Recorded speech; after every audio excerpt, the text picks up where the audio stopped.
I'm Paige Alexander. I'm the CEO of the Carter Center, and I've been there just about 4 years, and I work on global health and conflict resolution and peace around the world.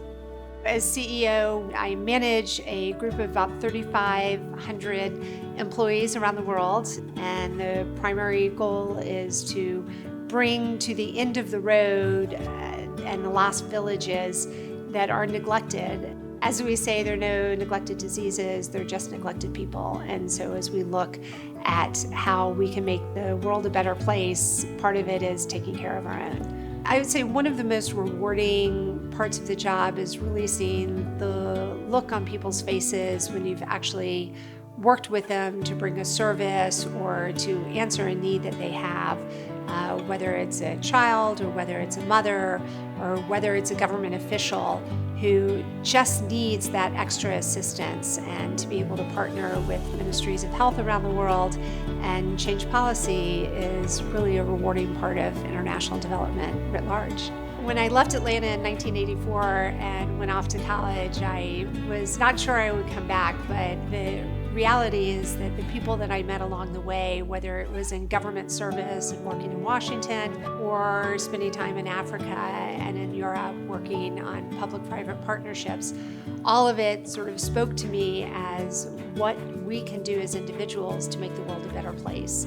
So being able to come back and run the Carter Center in my hometown has been kind of the fulfillment of all of my professional work in public service and academia and nonprofit areas. And so it's all part of a whole that really has solidified here back in Atlanta.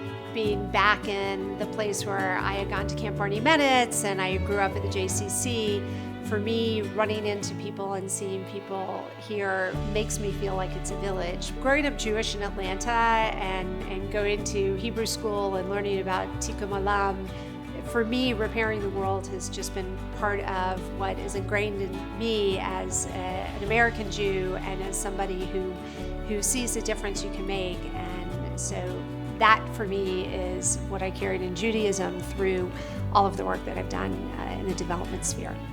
I think focusing on women and children and families, as NCJW does, is really the heart of every community.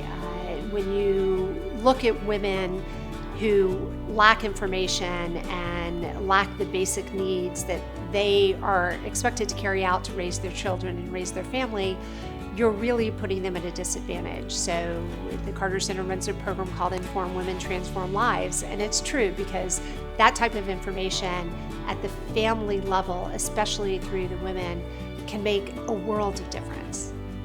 Family for me is everything, whether it's my 3 older brothers who live in Atlanta, or whether it's my parents who now, after being gone for 35 years, I am able to be close to, or the family that I created, my two daughters and our son, and my husband who I followed all over the world, and he has now followed me to Atlanta. For me, that's a full circle moment where I get the best of both worlds. I think a Shero is somebody who takes on the world with an optimistic attitude that they can make a difference and that they learn as they go and that they accept challenges and they accept risk and failure.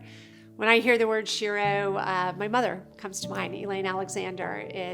She has epitomized that to me for my entire life, and living up to the community involvement that she had in everything from the Jewish community to the philanthropic to Atlanta government, Georgia government. She's my Shero, and she was an excellent mom for my 3 brothers and myself. And so she did it all. She leaned in when other people weren't. So she's my Shero.